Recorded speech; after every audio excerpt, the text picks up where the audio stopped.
You're listening to the Cantina Cast, your home for thought-provoking Star Wars talk.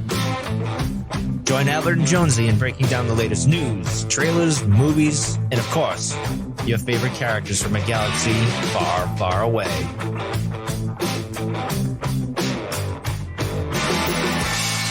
Hello, everyone, and welcome to the Cantina Cast. My name is Albert Padilla, and this is episode 355, The Mandalorian Season 2, Chapter 15, The Client. I can't believe I pulled that off without screwing it up. So thank you all for joining us on the live recording tonight here on YouTube, Facebook, and Twitch. And thank you to all our supporters for always being here for us. We're looking forward to talking about this one. It was a pretty darn good episode, if you ask me, and just the penultimate episode before the season finale, which we'll get here in just a week. And so to help me break all of this down is the one, the only Mr. Jonesy. Jonesy, welcome to, kind of sad to say, man, like the second to the last show here. Did I say the client too, by the way? Yeah, I didn't need to say the client. Oh, man. Yeah, Music Train beat me to it. Oh, no, I just so great. And then you blew it at the end. I blew it. It's the believer. I don't know where I got the client from. Wow. Talk about like residual, like just memory that, that's you can't dig out. But yeah, so hey, we're talking about the believer. How are you doing? Doing great, man. I'm sporting my Star Wars Christmas tree shirt here. I see that. Yeah. I'm in the festive season. What can I say? Awesome. Festive spirit of the season. There we go. See, that was perfect. Yeah. So you're usually pretty perfect, but no, I was getting ahead of myself here, honestly. And then I blew it by going, I have no problems, huh, guys? No. But you know what? It is like some of the longest titles ever when we put it this way. Yeah, I know. What do we got? We got 1, 2, 3, 4. I mean, there's like 6 words in there, man. That's a lot for a podcaster to have expectations to get right every time. Look, I'll give Music Train credit there for calling me out on that. Thank you, sir. I appreciate that. So Dante's with us. We got a number of folks with us that haven't chimed in yet. But yeah, we're going to get to that question. Who is the believer? But unfortunately, that's a question we'll probably get to you at the very end of the show. Because I think we're going to make the case in a lot of different ways for different people in this episode, which I'm going to go ahead and credit to Rick and Jon Favreau. But not to get ahead of ourselves, let's jump into this. We've talked enough about the news. That was a whole show, like a 2.5 hour show on the news. So go listen to that if you'd like. But let's talk about the believer. This episode was, I guess, written and directed by Rick Famuyiwa. I say that right? Yeah, there you go. Yeah, bam. At least get that is. So written and directed by him. I think it was co-written as well by Jon Favreau, if I'm not mistaken. But yeah, give me your overall thoughts here, because this was, I mean, we hadn't seen him do much. Well, I shouldn't say that. We've seen him already a few times now, and he seems to fit the show really well. But I think this was maybe the first time he's done writing. And then if you could just tag in that with as well, overall thoughts, and then we can move into Bill Burr here a little bit. I really liked this episode, and I had a hard time putting my finger on it. I think it's really a couple of scenes that lock this one in as just a kind of an instant favorite across the series. And what's funny is this really, I mean, there's a lot of action in it, but the action's a bit, I don't know, flat in a couple of spots. But the Bill Burr scene was just amazing when he's reflecting on Operation Cinder, and I'm excited for us to get to talk about that again, blending the content from other mediums that we got in that. And this is kind of becoming a thing, which is really cool. But overall, I mean, this was a really, really good episode. The only thing that was a little odd about it was last year we had kind of a 2-part finale. This one felt like a very contained story, very much like everything else we've had this season, right, where we've had, a mission to do. And this kind of was back on the mission aspect of things. I mean, I know we're setting up, but I was really surprised when he didn't go with them. There wasn't this natural segue into the final episode, which was a little bit surprising to me. But overall, really, really enjoyed this episode. It was kind of that depth that you look for in some of these shows that you don't always get. And I think we really got it this time. And it brought a lot to this episode. And I think it really made this episode worthwhile was the scene there at the Imperial Base. How about you? No, I mean, again, I thought it was a darn fine, good episode. Pretty solid all around. I said this was going to be the calm before the storm. I had a feeling it was kind of getting to that point, but that's not to say it wasn't action packed. It's just, I think this is going to be light and day difference between what we see in the finale, of course. And so this episode absolutely had to happen because they had already said they were going to get Mr. Mayfeld there, and in order to do that, we figured, okay, well, that's going to take some time unless they're just going to go, oh, he's here, and cut to the next part of it. So we kind of knew this was probably going to happen based on how the last couple episodes ended. But yes, I think overall, I mean, solid direction. Some great camera work in this one by Rick himself, and I think we've said that now just about in every episode that he's directed. Bill Burr, again, very much like the Mithril with Horatio Sanz. Didn't really care for him that much. I mean, he was great. Don't get me wrong. He was well. I mean, I wouldn't say he was great. He was okay. Like, he was probably the weakest, in my opinion, in terms of the ensemble cast that we had back in the Prison Break episode. I'm drawing the blank on the name now. Mm-hmm. But and I seeing him now in this episode is very similar to the way I felt about Mithril coming back in season 2. Like, it's a huge difference. I think he did an outstanding job. Very really impressive in terms of even just his acting abilities. And everybody's talked about, he's a stand-up comedian and he's bashed Star Wars in the past. I don't think that was really personal outside of just it's his gimmick and his bit that he's going to make fun of geeky people, right? We were all used to that now. But yeah, I mean, outside of all that, like, I just didn't expect, there were brilliant moments in here, I thought, where he really was painting some of the heavier aspects of Star Wars that we've ever seen, and to somebody like him to be able to deliver those as effectively as he did, I think is a testament to just his potential and how well he was able to play this role. So I can't say enough about him. I thought it was a great performance by him. It really was. It was so surprising to see, because again, I don't know if he was the weakest, but he was definitely kind of I don't know, campy a bit, maybe, with what we had in that episode. And the whole episode was a little bit unique and different in a lot of different ways, but this was so unexpected from him.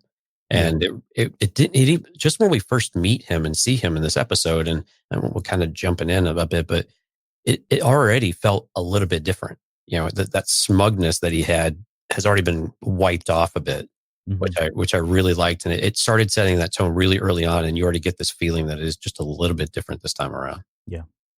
All right, well, let's talk about the episode. This opens up with the Carthon shot fields that they mentioned, which, I mean, that's a new thing. We've never really heard of those before. This was so cool, though. Oh, I loved seeing this. The shot, just that wide angle and being able to kind of take it all in was pretty impressive. And to see them, you know, taking apart these old Imperial remnants of ships and whatever else, and you had the walkers in the background.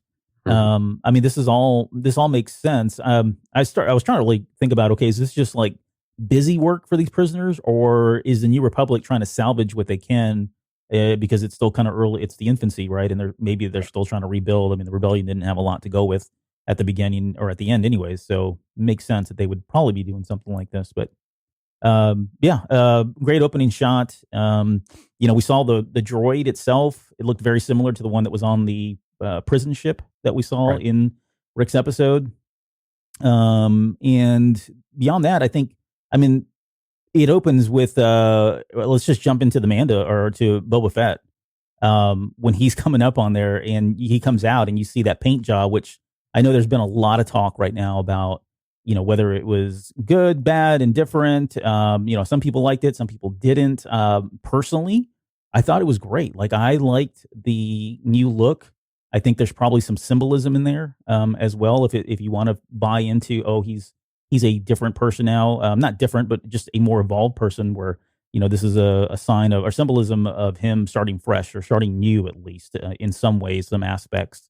But I also like the fact, outside of the paint job that he got done, I love that you can still see the Cad Bane bullet hole on the top, right? So that's hasn't gone away. And then on top of that, just it looks more like Mandalorian armor. And I don't know if that's a retcon. I don't know if they're trying to get it to look like that intentionally, more like his dad's armor compared to what we saw in Empire Strikes Back or Return of the Jedi. But it looks more uniform, no pun intended, in terms of how it looks with other Beskar armor that we've seen so far in this series. But anyways, I know I don't want to make a big deal about this, but what do you think of the paint job there? It was a little surprising. I thought it was all brand new paint. And a little later on, I think we do still see some of the chipping, I think, on the lower rims of the helmet and things like that. I don't know that it's perfect, but I was surprised by it, but I liked it. It makes sense. I mean, you have time when you're traveling through space, and time with Star Wars is a bit of a different, interesting discussion, but it makes sense. He's cleaned it up. He has a lot of pride, of course, in that armor. We know he does. So it makes total sense that he would want to get it back in shape. And you could look back to Return of the Jedi or Empire and say that, well, why didn't he do it back then? But even with that, I mean, he's going to the sands of Tatooine. And I mean, you're going to get, this stuff is just going to get sandblasted all the time. So it makes sense that you go probably fairly long stretches without, priming it up a bit and taking that care of it, especially if you're really active and working. And he just got it back. So it makes a lot of sense. He's excited to get it back in shape. And the overall look of it, it just looks good. It looks good. It looks good on him. The way that they've structured the tunic underneath and all of that, from what he was wearing on Tatooine, I think it just looks great. Just the overall aesthetic is very pleasing, I guess. That's what I'm trying to get to. And so he just looks great. He fills it out well. He doesn't look overweight or anything like that. It just looks like it fits. And, it's Boba. It just feels like Boba when he's coming down the ship. He's got the head movements down. There's really subtle movements that Morrison's really got down. And the little, just little things that make a huge difference that don't take you out of those moments. And that's the best compliment you can give someone is that, when I saw you on screen, it felt like you were the same character that you were 40 years ago. Yeah. There's a moment there where he's standing just with his rifle, and it's like, I mean, it's a complete mirror image of him standing there as they're loading Han Solo on to Slave One in Empire Strikes Back, where he's just kind of looking around, Exactly. But yeah, I mean, those are just solid moments. So yeah, overall, I'm pretty happy with it. And I got to say, like the tunic that he wears, I know some people have talked about this, but when you see him full profile with that tunic, it's a really cool look, and it looks very. So I don't want to spend too much time here, but so like samurai would wear these things called hakimas underneath there, and it was almost kind of like these long robe pants kind of thing. And it gives you this kind of a shape. I think it works really well with the Mandalorians, with his look. So I don't know if that's what they were going for or not, but when I saw him stand there, I was like, wow, that looks pretty dang slick. So and we had it with the commas on the ARC troopers and stuff. It was just a similar effect. It just looks really good. Yeah, absolutely. There's a moment there where Mayfeld says, like, he's a little scared when he sees Boba Fett, and he's like, oh, whoa, I thought you were the other guy. And then, you get the music. By the way, Boba's music and all this is great. Like, I love the fact what he's doing. The music in this episode altogether, I mean, it was just a lot of the Mando theme, but the drums and everything else, this was fantastic. I loved them. I mean, the music was noticeably good in this episode pretty much the entire way through. And it was I'm glad you mentioned that it was fantastic all the way through from start to finish. It was just right. It felt like a finale music wise, which I thought was a great touch for an episode that might not have felt like a penultimate episode. Yeah. So I thought it was a really nice touch, and it did kind of put you in that mood a bit. And so Mando comes down, and it's obvious that they're going to need him to find and track Moff Gideon's ship. Right. And it's at that point that we were sitting here speculating, is this going to be a prison break? And after the show was over, I remember thinking to myself, well, that seems really uncharacteristic that they would go that far. And I think maybe the simplest answer was the correct one. They just, I mean, and this is the part. Like, again, there's all kinds of things in Star Wars that people can pick apart. This is probably one of them. I don't want to do this, but somehow, some way, Cara Dune is able to bend some rules or get by on technicalities within the paperwork for the release of him, and so that's what happened. So, but I was more interested, or what I found more intriguing about Mayfeld throughout this episode was just how complex his character is, or the complexity that they gave him, right? The dynamics that they gave him, some of the layers that they gave him here. And this is where we get that first glimpse of it, because when he's talking about the Empire, he's like, hey man, that was a long time ago, like he seems almost defensive, like that was a former shade of me, and that's not who I am. Even though, yes, I may not be, I'm obviously in prison, and I'm probably a hired hand I've done some scrupulous things, but I'm not those guys anymore. And we got that sense of it here. And I don't think as far as I don't remember ever picking up that vibe in the first time we saw him, other than the fact that he was an ex-Imperial sharpshooter. But right. All right. So before we get into, after that, they board into Slave One, and this was like, if you ever had, I'm going to put Jackson's up here. My favorite part was seeing rotation inside Slave 2 or Slave 1 as it takes off. I think it's Slave 1 officially. I think I've seen that now just about everywhere officially, on Lucasfilm and stuff. So they've been talking about it as it's Slave 1. But if you had the toy, right, you knew that when you put the figure in, you had to pull that little lever to rotate him, and his whole body would go up to the top. And for the longest time, we've always wondered, like, what did that look like? And there was a lot of back and forth in terms of, like, how many people can this thing sit? A lot of people thought it was only a few or 5. I've seen as many as 16.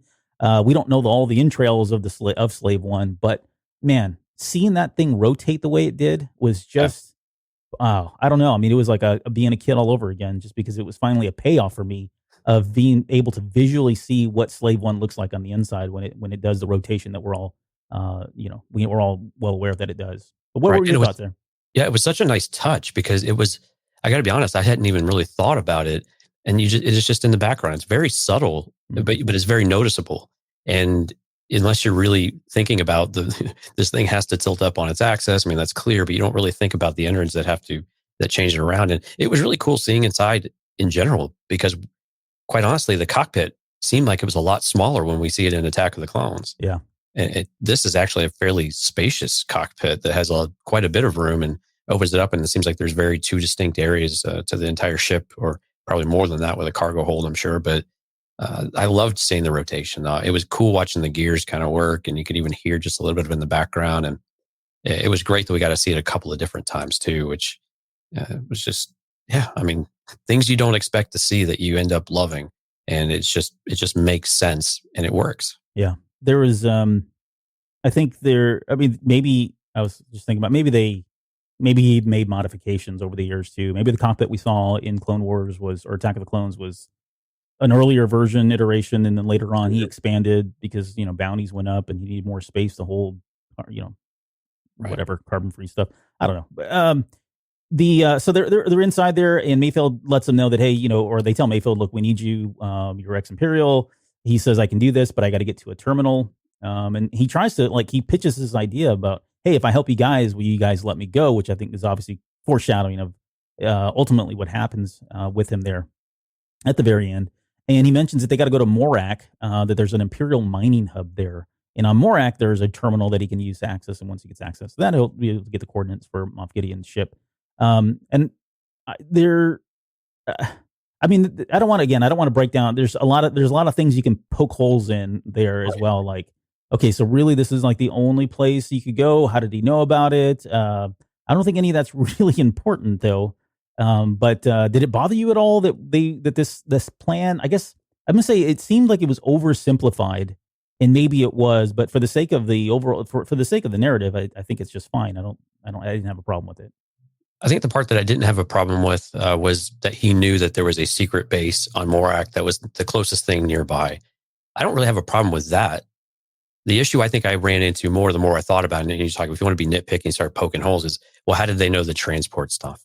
I mean, I guess if it's a mining facility, you're going to be moving things back and forth, but everything moved along rather quickly that they didn't really have to do a lot of planning or, map out routes. And why were these juggernauts so far apart? Because we really never even saw the other one until it was on fire and they were passing it, which seemed like it was way farther in distance. So there was some kind of odd camera angles from that respect, but I didn't have a problem that he knew this information, though. It makes a lot of sense that he would, if he was, now why would a sharpshooter have all of this information? But, okay. The other part that was a little bit weird is that, why would it still allow, if it's a facial scan, why would it still allow him? And why the hell would it allow Din to do it? Doesn't make really any sense. Their security is awful, apparently. I know we'll get there, but that part just confused me a little bit too. Of it's going to scan your genetic signature, but so if it finds you that you're on a list, that's not cool. But if it can't find you at all, hey, yeah, you're good. You're good. Go Joe. We got this. Yeah. It's again, suspension of disbelief, but. Okay, I want to talk about Boba Fett again, just real quick, because when Mando tells him to get going, he's like, hey, Fett, or he says, Fett, get us to Morak. And he's like, yes, sir. I mean, he doesn't it. It's a different kind of Boba Fett. And I don't want to overplay this because it's still early on and we're just getting a feel for who Fett is or who Fett is trying to identify as. But that struck me as a little odd that, maybe not odd that he calls him Fett. I think that's actually kind of cool, right? But beyond that, it seems like he's truly indentured to his help at this point, right? Like he's invested in helping Mandalorian and sincere about it. Like it feels like they have a good relationship, which again is a little striking for me, given what we know about Boba Fett. But I did like that. It does look like there's a level of mutual respect there, or maybe he respects him because he is a Mandalorian, or maybe Boba Fett's trying to tap into his roots, and he's latched on to this guy or whatever. But it just, I don't know. Are you picking up on that? And even later on, I mean, when they're talking and the quick moments that they have, again, it just feels like there's a very mutual respect and relationship there that's already established or is in the process of being established between those two. Right. And I think it's the respect aspect. And I think when you use the family name instead of their surname, that means or the given name rather, that means something more respectful. Like when we say Mr. Padilla, it's a very different thing than is saying of Albert. Right. Yeah. So, one's my dad, one's me.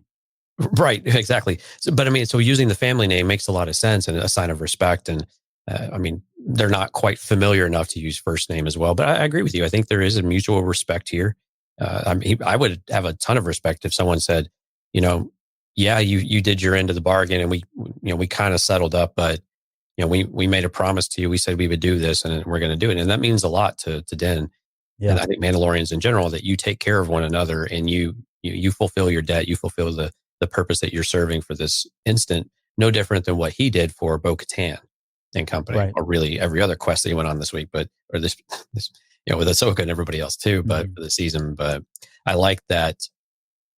I like using the surname. I think that's just cool. And I mean, who doesn't like saying Fett? Saying right. Boba, or is kind of Boba, but Fett just sounds cool. Yeah, I'm with you there. So they head to Morak and they talk about the Rhydonium, which the only thing that I remember Rhydonium from is Rebels when they were on that abandoned Imperial base on an asteroid or something, and there was those spider things that were coming out, or right. I can't even remember what it was. There was Rhydonium on there, but that's not really important. But this Morak planet is new as far as I know. I can't remember it ever being mentioned before. So they get there. They got to do some surveillance. And again, the plan is to get, they talk about it. Okay, so we're going to once I get access to the terminal, I need to get out of there as quickly as possible. And Kara suggests that she and Mayfeld head in undercover.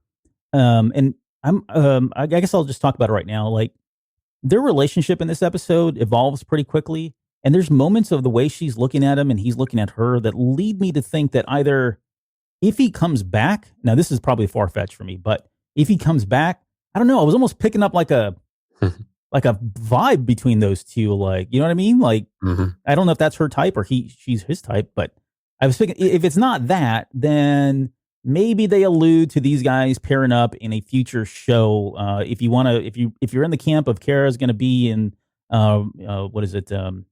Rangers. The Rangers of the New Republic. I know there's a lot of people that want that to happen, and maybe it does, maybe it doesn't, but maybe he's a good candidate for something like that as well, especially with how things kind of end at the end of this episode. But were you picking up any of this chemistry between them? And it doesn't have to be, it can be platonic, but it just felt like there was something there that she was really starting to like about him by the very end of the episode. Yeah, I think as it went on, her the way that she felt it, because she was just there to watch him. And she wanted to go with him to watch him and keep him honest because she didn't trust him at all. But yeah, I thought we start to see that gradually change. Now, I think he kind of had an instant interest in her, though. Yeah. And I loved his comment when they're actually getting into the Juggernaut. I just thought it was so classic. I'd love to see you in one of these things. I bet you're a ton of fun with your sunny disposition or whatever it was. That's what it was, yeah. It was such a great line. And but so I think on his end, there was some interest there because, I mean, he was giving the eyes. You know what to do. Yeah, the wink and the nod. Mm-hmm. Okay, well, we'll come back to that because there are other moments that I've spotlighted, I think, in the show notes where that kind of happened. So Mayfield explains that this Imperial Remnant base are set up and run by the ex-ISB, which is kind of like, we've talked about them before. Excuse me, for anybody that doesn't know, the ISB is kind of like, is it more like the CIA? Yeah, probably, right? They're the ones that Central Intelligence for the Imperials. So it's run by them, and they talk about the genetic signatures. And the way I was able to validate this, or at least rationalize it, and it's weak, man. I'm telling you, this is the part where it's like, okay, fine, we'll just move on. We're not going to talk about it. But it feels like they just use this genetic signature to rule out anybody who's anybody who's part of the New Republic. Like, if that's all it did is scan and does a check, okay, are they New Republic? Are they associated with New Republic? No. Then they authenticate through the code or the little bar thing that he had or whatever. it doesn't feel like the most secure access, especially for something as like secretive or as something as top secret. You would think the clearance would be higher, or there'd be more leaves, or wouldn't it? It would be it wouldn't be classified. It wouldn't be even classified right now, right? Or declassified. Like it's something like it would. It feels like the location of somebody like Moff Gideon and the child would be at an extreme level for the only in the know kind of people, and not that something you would get right next to the cafeteria line. But Absolutely. I completely agree with you that there's a ton of gaps within here. And yeah, again, man, you're a lot better at this than I, because I was struggling to see how the heck they would have authenticating against an exception list is horrible security, of course. right. Why they just don't have people in the database makes I just don't understand this at all. But yeah, that was the other part that was confusing. Generally speaking, a high profile character, a high profile person in their ship, on the surface, you'd be like, okay, well, they would be pretty open where they're out there. But if they're on a really, really sensitive mission, like I would presume that he would be, you don't want anybody tracking that or anyone knowing that, like you said, unless you are the top level or you're at that very senior level of any part of the empire that's left. Mm-hmm. So it just makes very little sense. But we had to find them somehow, and we don't have a character, even though we have 2 bounty hunters. We don't have the time to go and find this out, because we would be complaining about how convenient it was whichever way we go. Yeah. Right. I mean, that would be complaining that we found it within a matter of days, when it would really probably take months or something to truly get on something of a hot trail and get to him in some form or fashion. He'd have to stop. So we were going to be unhappy-ish one way or the other. So this worked well enough, I suppose. And this episode kept moving, and it didn't get stagnant. It didn't get stale, and it got us where we needed to go. So I'm willing to, this is the one time where like convenience doesn't bother me as much, because, okay, you didn't have to really fake it to get there.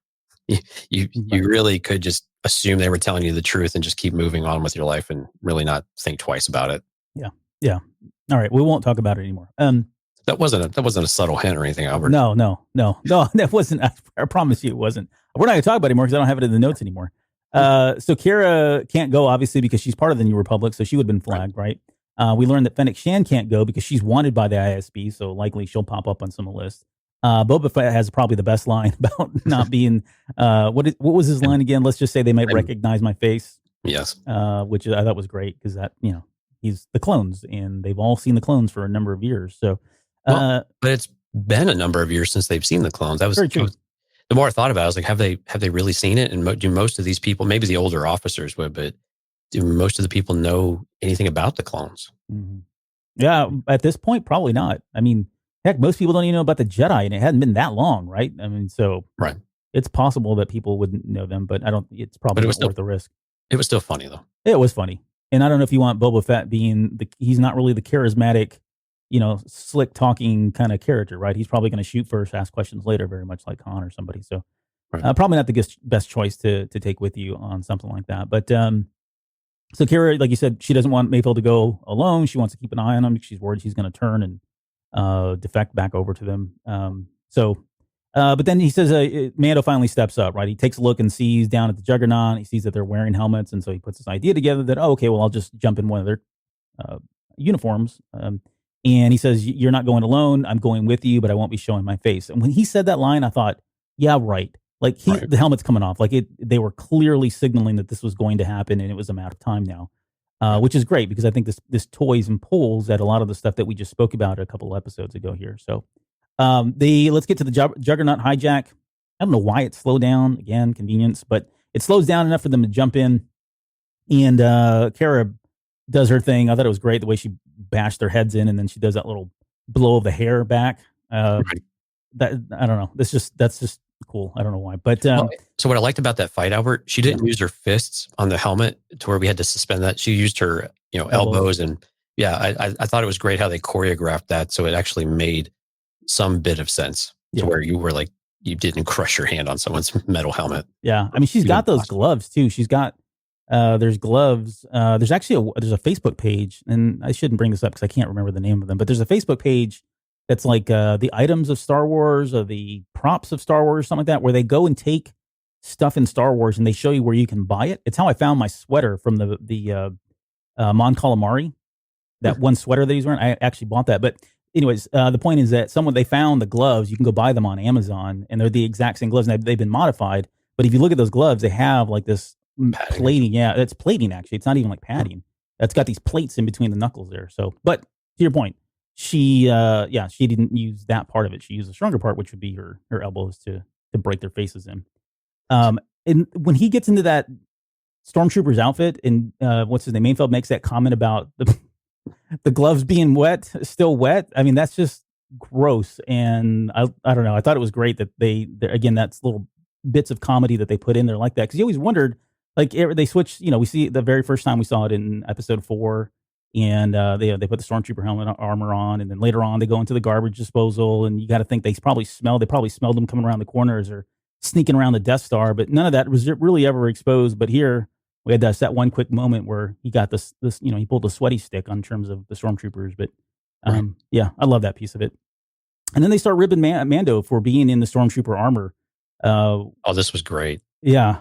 He says the shame. He said it was worth the price of admission. And then Kara says, I wish I could say it looked good on you, but I'd be lying. And I thought his voice would change a little bit, but I guess not. I mean, it's, I don't know, universal helmet sounds. Vocoder or whatever it's called. Mm-hmm. But yeah, so they get into the Juggernaut, they take off, and this is where we get what becomes the really deep, heavy conversation here, right? And it starts with him about, I guess he's placing more doubt, right? He says he can't see it. I don't know how you guys can see anything in these helmets, right? Like taking a little, just, chinking away at the armor just a little bit there, if you will, no pun intended. And he says, by you people, I mean, Mandalorians. And there's like throughout this conversation, he says other things as well that I think start to pull or take down Mando's guard, but he definitely seemed like he didn't really want to even talk to him about it. He seemed like completely, focused, not really he's not making eye contact, but he's not even looking in his direction as he's talking. In fact, I think he wants him just to shut up. Right. But yeah, I mean, I think this was getting to Mando here a little bit. Yeah, I think so. I mean, I was curious when he was sitting so still. I started thinking, is he even in the armor? Did he do something crazy and he's out somewhere else? He was that still. For legit. I mean, this happens in other shows. It's kind of a situation that comes up often. And oh wow, they're not in the armor, and you got to come out later and figure out how they did it. But yeah, he just keeps talking, and it wears him down. And then when they go by the kids and the families and the other destruction that they start seeing on the road, the mood changes a bit, and we start to see again this idea that the Empire and the New Republic, what's the difference? The result on these backwater planets, the result with these poor people and the people the people who can't sustain themselves in the first place don't know the difference. It's whoever comes around and props them up that they get on board with, and that's why you have pirating, and that's why you have all this other stuff. So whoever's in occupation of the galaxy really doesn't matter. And Mayfeld did make it a very stark point that, look, and we've seen this point made 2 or 3 times now throughout all of the shows. And I'm curious where they're going with it, I guess. And are we going to have a moment of crisis where we're going to see the New Republic kind of break at some point, which we kind of had in Bloodline a while back. But so I'm really curious if we're going to have this really clear moment where we see something with the New Republic happen. And maybe this is more appropriate for Rangers of the New Republic or something like that, and not here. And we're just seeding maybe some seeds for the future. Yeah. But it's really starting to feel like there's got to be something that's going to give us this event that's going to change our view of the New Republic fundamentally. Yeah, he says Empire and New Republic all the same to these people. Invaders on their land is all we are. I thought of that, and same thing. I was picking up some vibes. Okay, maybe this is setting the stage for something a little bit later. I think we're going to see a lot of that in the Cassian Andor series, in a lot of different ways. And then I thought of Solo, a Star Wars story, where they're on Mimban. Was it Mimban? I forget where they were, but the lieutenant says, eradicate the hostiles. And then Han says it's their planet. We're the hostiles, right? And that's when he gets kind of scolded and all that. But so this theme has been around for, just about ever really in Star Wars about who is a good guy, who's a bad guy. And this really plays on a larger theme about where Mayfeld goes a little bit later by saying, we're all the same. You and I are just the same. And it extends even into the stormtroopers a little bit later as well. But that we're all just kind of human beings or people or beings of some sort, but our viewpoints are shaped by where we are and all that. So again, some really deep stuff that we were getting from here, and of all people, it's being delivered by the character of Mayfield. One other thing, you just while we were talking about Mimbot, another Easter egg reference to Solo was Mud Skull. I believe they said Mud Skull, and I believe that's what Beckett called all the grunts on the ground. These mud skulls. So that was a nice, again, I like it when Solo gets a little bit of love. Absolutely. He says somewhere someone is being is ruling and others are being ruled. Yeah. And he says, did all those people who fought for Mandalore have a choice? How are they any different than the Empire, right? And so again, he's planting these seeds of doubt in him, just chopping away here left and right. He does bring up one thing, and I don't want to take it literally, but he says, being born on Mandalore, you believe one thing, Alderaan, you believe another. Both of them are gone, or something. I'm paraphrasing here. He says, neither one's around. Yeah. And on a literal sense, you would think, okay, what happened to Mandalore? Is it truly gone? I don't think it's gone. Alderaan, we know, is gone, but I kind of saw this as Mandalore is gone in the sense that it's not the same planet anymore, because they've already said in a previous episode that, that place is a death trap or whatever. Who was it that said that one now? I forget now who was it said, but yeah, we got the sense that Mandalore isn't the same place. But anything to read into that? Do we really think it's gone, or do you think it's just him saying, it's symbolically it's gone? Or I think symbolic. Well, I mean, and probably from most people in the galaxy, the place is likely ravaged and just completely in disarray, and probably physically in rubble and all of that. And maybe there is a piece of it missing, right? Because we've seen this in other content too, where they've blown a hole or off the side of it, but somehow the planet really still survives of sorts. But I think it's more that in the galaxy's view, it was so ravaged, it's just not. I mean, we've seen this with chemical warfare too, where it's just not inhabitable anymore. Mm-hmm. And many people will just see that and believe, well, it's a dead planet at this point, even though it still physically exists. And I think that's the general premise of it, is that Mandalore, as we knew it back in the Clone Wars days, doesn't exist. Yeah. Even if it's maintained, even if it's just residents or savages at this point, it's, devolved back into something that's not even civilized anymore. Right. It's a shadow of what it used to be, a form of its former self, or a fragment of its former self in a lot of different ways. So at this point, I think we get probably the deepest line about, it seems to me your rules start to change when you get desperate. And upon further reflection of that line, there's a lot of meaning here. We know the Mandalorian. I think he was speaking obviously about the Mandalorian in the context of what of this quote. He was speaking to the Mandalorian about his helmet, right? And he makes a good point. And it's probably things that we've all talked about or asked ourselves as well. Is it truly that he can't have the helmet off, or is it just nobody can see his face? And he says those things are very different, and they are very different. But I don't. And I almost took it as I was watching. If you look at Mandalorian at Mando Din's reaction. It's almost like it's being presented to him for the first time. Like, well, what? Yeah, it's a good question. I don't think I've ever thought about that. Right? Is it really just the helmet, or is it my face? And again, it's that doubt. He's feeding the doubt there, and I think it's lowering his defenses there a little bit. He's making himself a little bit more vulnerable. So, which do you think it is? The helmet versus the face? I think it's the face. Like, I believe it's the face only because even way back in when we first found this out, and we had the whole, I forget which show we were doing, but we were talking about this. I said that it seems like this is kind of like a defense mechanism, or some kind of a protection for them by, if they hide their faces, then people can't identify them. And on the surface, they all look the same because they all look like, Beskar wearing Mandalorians, more than the helmet. But I think it's still doubt. I think he puts it down. Like, I don't think he's ever thought about it before. And now he's questioning, well, what's the legitimacy of this? If it really is, if it's meaningful, and have never put any thought into it, and is it really truly meaningful? But that's one thing. Kara as well. We had that as well. She same thing. Seems when the rules start to change, when you get desperate, and the rules change because now Grogu's gone, and so she had to bend the rules, and she had to go through a lot of hoops and a lot of red tape to get Mayfield out of there, even though she was trying to be on the up and up. So. And there's plenty of examples. I mean, we could do that could be a show, right, of where people have bent the rules in Star Wars or gone against what they truly believe in order for something to happen. I mean, Anakin's probably the big shining example of going against the Jedi Order here. But anyways, I've kind of rambled on about this. But just any kind of other thoughts here on that line? Well, I think generally we're in agreement. The face, it just makes sense that, but they're synonymous with with one another in his culture, or the way that he grew up, at the very least. That what else would you wear over your head if it wasn't a helmet? Especially once you forge your helmet, or once you've earned it, or whatever that process looks like. It's a badge of honor. It's what it's what makes a Mandalorian look like a Mandalorian. Even though that's not what makes the person, it's Right. it's how other people perceive you, and you have that realization whenever you come across one that this is the folk of tales, right? So, but anyway, so yeah, it's funny how you blend them so closely, but when you try to break them apart, you really think about what the symbolism of each really truly is, of what is the rule that you're trying to follow. And again, it goes back to what we've talked about a number of times, like what is the purpose of the rule? Right. What was behind it originally? Right. And if you're not living up to that purpose, then why even have it? Right. So, and I think that's what's kind of going through his head here.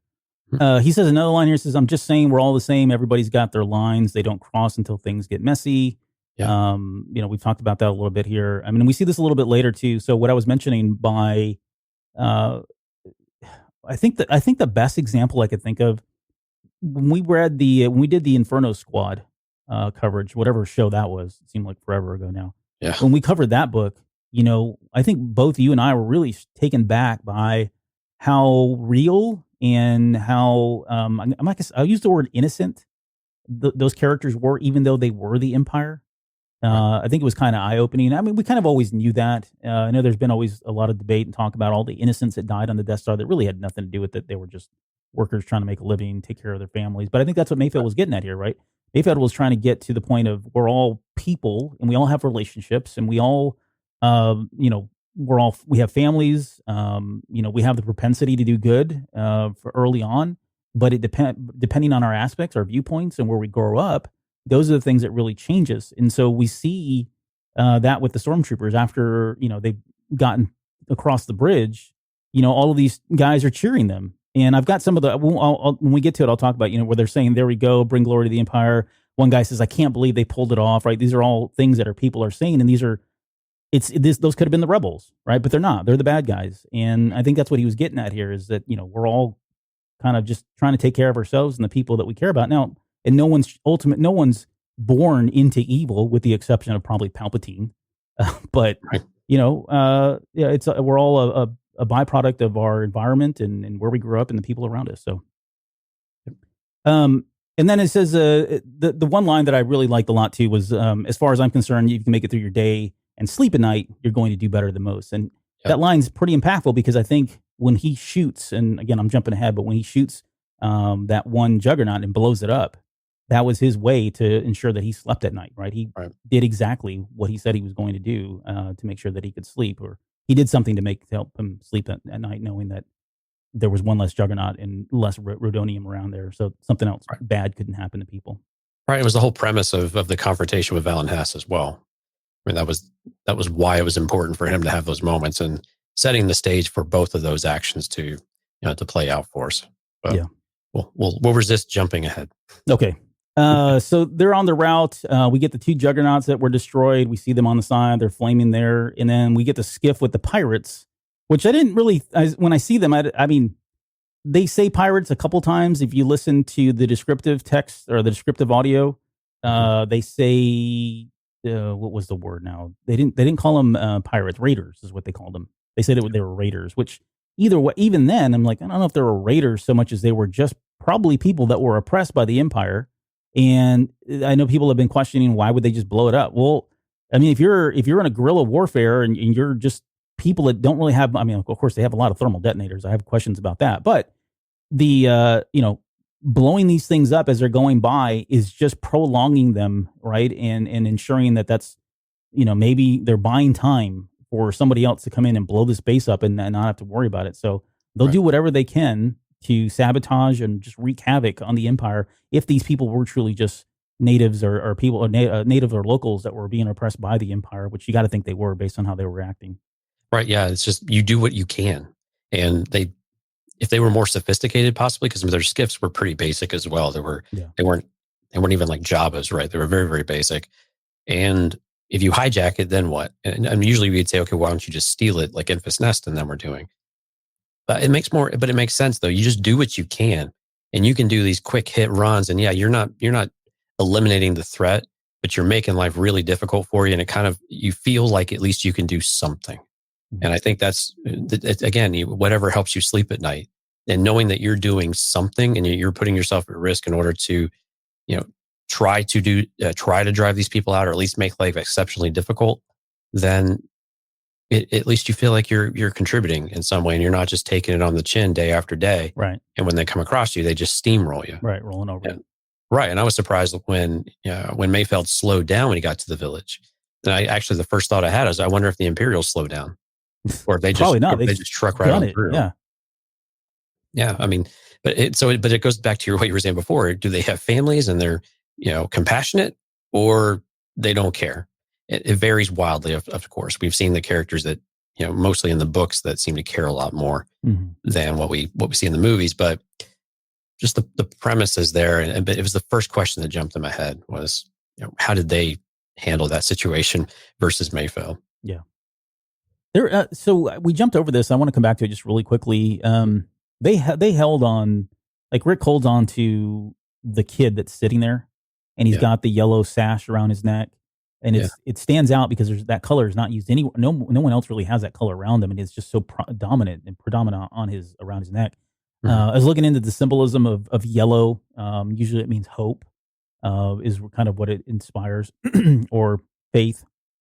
Anything there though? Because it held so long, what do you think he was trying to get at there, or what was the message? And then my mind went to theories of like, oh, maybe this is a character that they're introducing as a cameo, and then we'll see him later, or maybe he turns into a famous character in Rangers, and I don't know anything at that, or was it just really just to kind of show you that war is hell, and these are people that are oppressed and living in abject poverty, and the Empire is just steamrolling literally right through their town.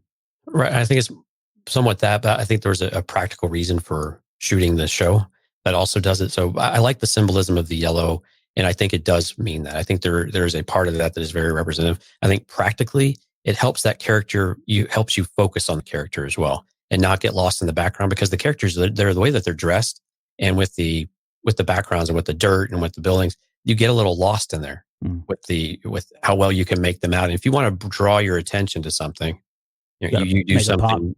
Yeah, you do something just to pop a little bit, so you know exactly where you want the audience's eyes to go. So from a practicality standpoint, that makes a lot of sense. But I think also the despair that you see, and with the contrast of hope, around the neck, and people like Din and even Mayfeld in this case are that ray of it, even though they may not know it. So it is an interesting kind of dichotomy that way. Yeah. There's okay, so back to the skiffs. They take out the first skiff. There's two more that shows up. He runs out of bullets, and then we get to see him using a spear, I guess. So this is, maybe it's just validation or justification that he's going to be able to wield that Beskar spear a little bit later when he fights Moff Gideon in the next episode, which we're all banking on, hoping on.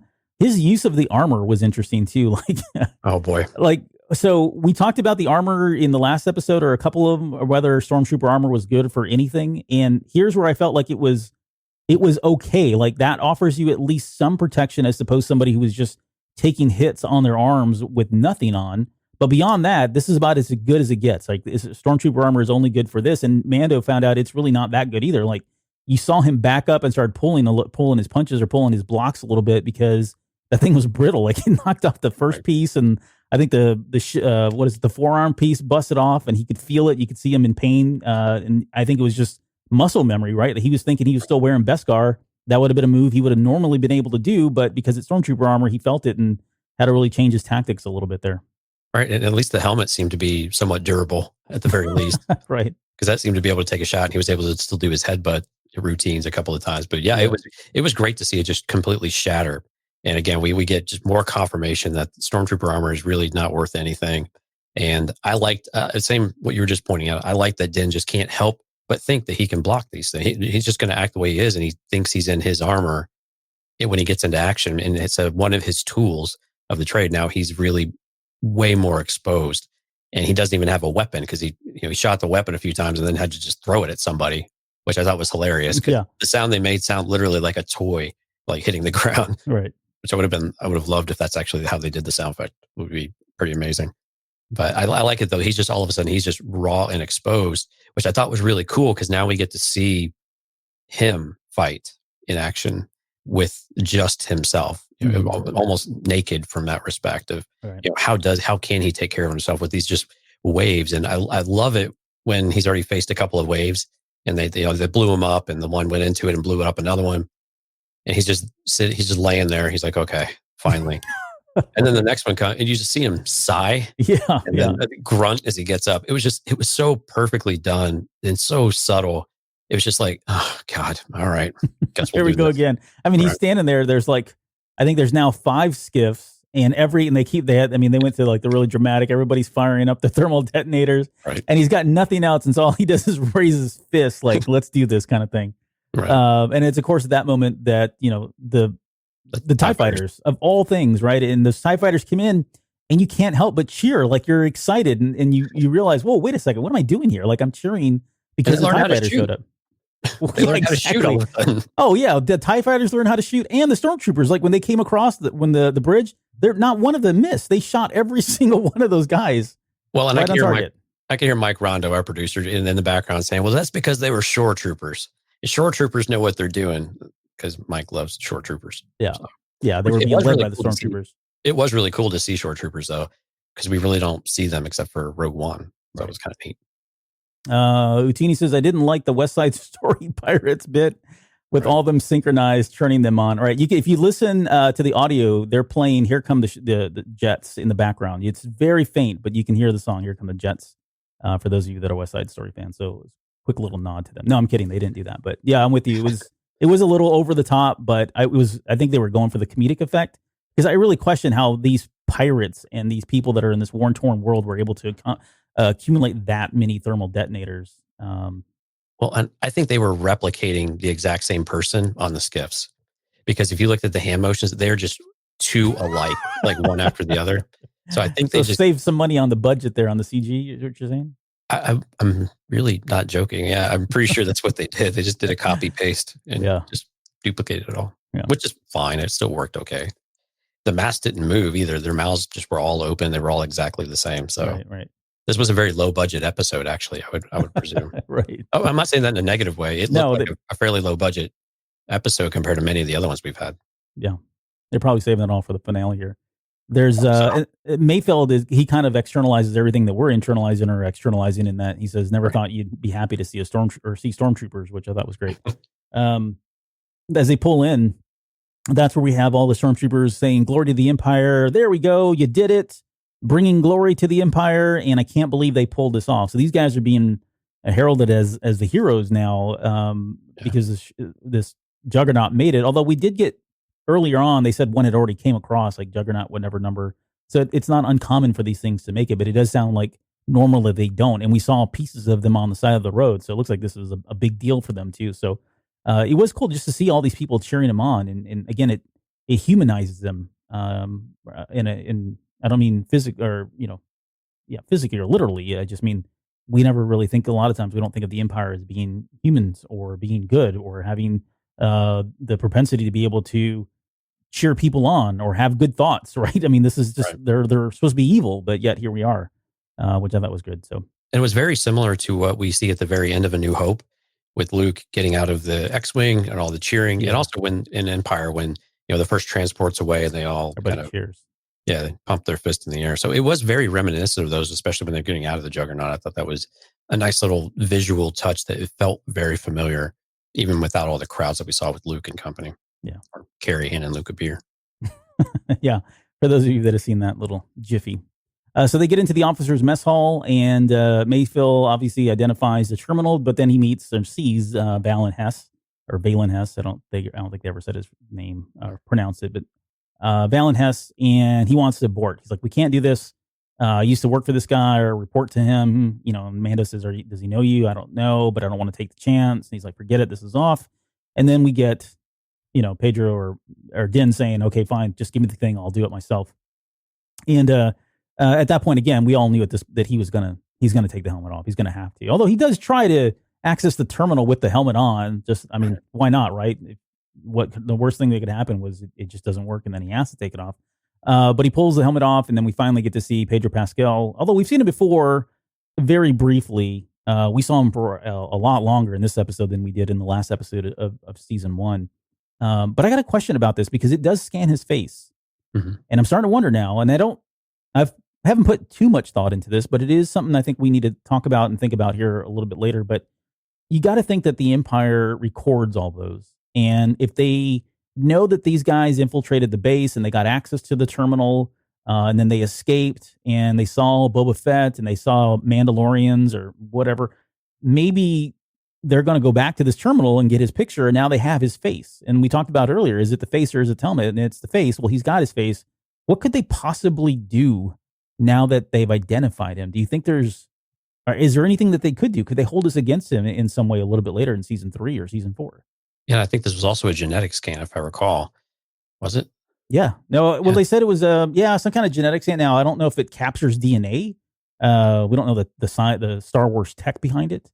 Right. But yeah, I mean, there's clearly a fingerprint here or a pattern that they could use for something. I can't put my finger on it, but it just seems really, really risky that his face now is out there. So, although they already knew who he was to begin with. But go ahead, sorry. Right. So, but I think, yes, they can do extreme damage to him if they did this. And just think if there was a wanted poster with his helmet and then his face next to it, and that gets out to the Mandalorian clans that he has been a part of. Right. What does that mean for those clans that were followers of the Watch or whatever you want to call them? Yeah, disciples of it. I think it could be a very difficult thing. Now he has other places to go, but do they start to strip him of being a Mandalorian or something like that? So that was the only thing I could come up with, though. But the more I thought about it, I was like, man, this is really, that could be very damning for him as far as his identity. Yeah. Now, it could also mean that's a way for him to break from that sect as well, and maybe more aligned with the Bo-Katans of the world and maybe a Sabine or whoever else. But it would be a clear break from like the Vizslas and all of them in the Armorer. So it was an interesting thing to do for it to store, and what could they do with it? So I'm glad you brought it up, because it was kind of fun to think through what is it the Empire could really do with it. And that's psychological warfare at that point. Right. Which we know the Empire is actually fairly good at for the most part. Yeah. He gets the coordinates, and we'll come back to this in a little bit later too. I got another question that's kind of a follow up to that, but it's more relevant later on. He gets the coordinates, and that's when Valen says, "Trooper," calls him up, and asks him about his designation number. And this is good stuff from Pedro. Like, there's not a lot of vocals. You can tell he's uncomfortable. His character's uncomfortable. He says a lot with his eyes alone. But he doesn't realize that he's asking for his TK number. He thinks he says something like, "I'm a transport whatever person." Right. And the TK numbers, just quickly, I've always been told. I've always thought that TK was Trooper Corps with a K. Did you ever hear this theory of TK and what that means? Yeah. So. No. So the idea is that it's Trooper Corps, but because the Empire, this is like I want to say this goes back to like maybe the 90s that I first, so maybe it may even predate that when I first heard about it, but it was in the 90s, early 90s. But because George Lucas had based the Empire on Nazi Germany, that the K's were C's, and so this again, it's probably more rationalization than anything else. But that's how they got Trooper Corps, KORPS instead of CORPS. And because other than that, like what word do you use for K if you're trying to give an acronym to TK? Now later on, for other Imperial units, they came up with more naming scheme of sorts. Yeah, a naming scheme, right? Naming convention. Yeah.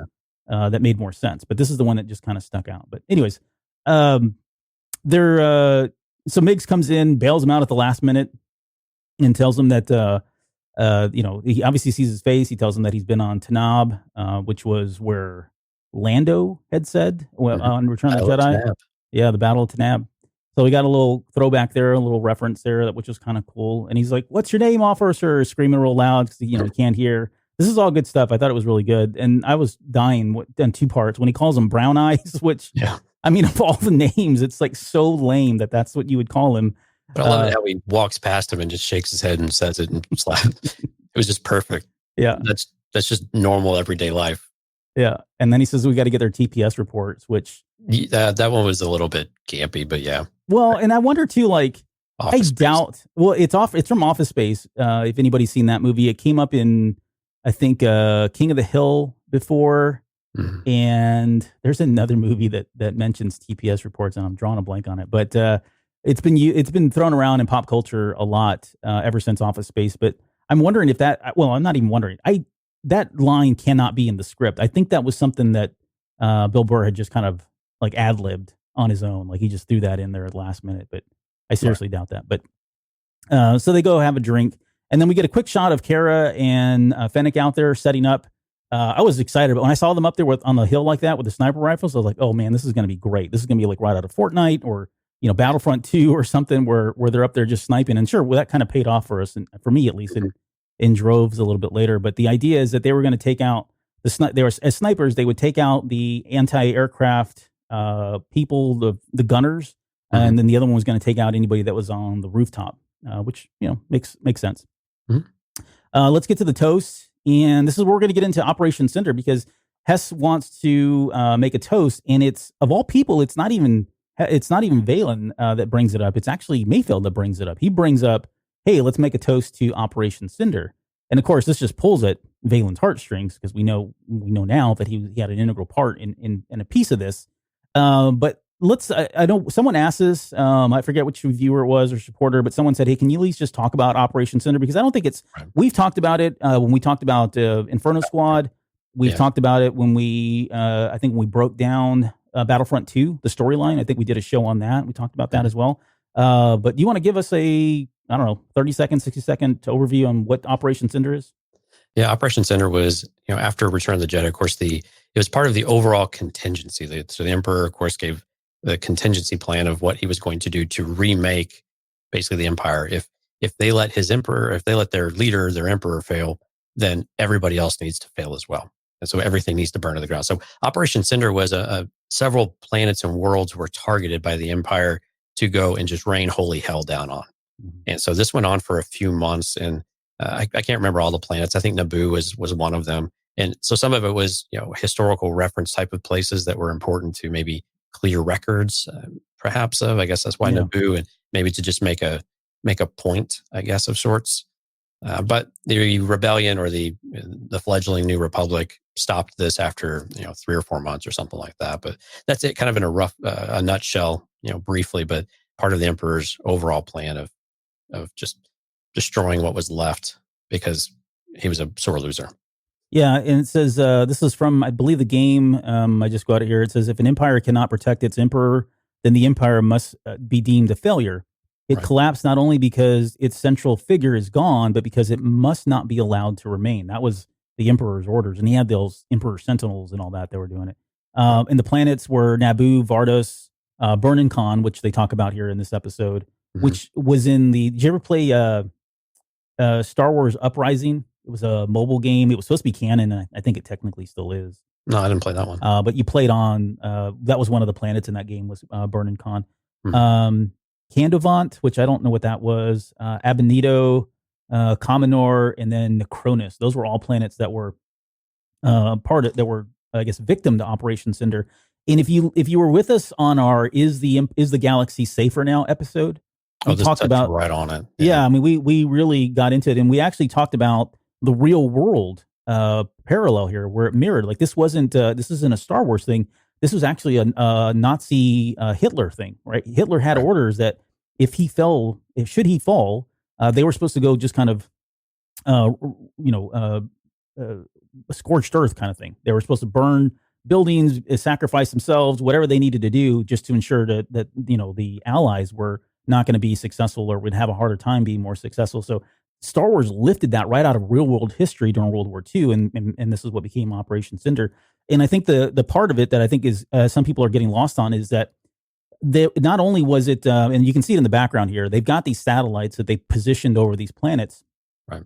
And to your point, they were kind of key planets where they had, not only did they have their the people that they were ruling over, right, but they also had their own bases there.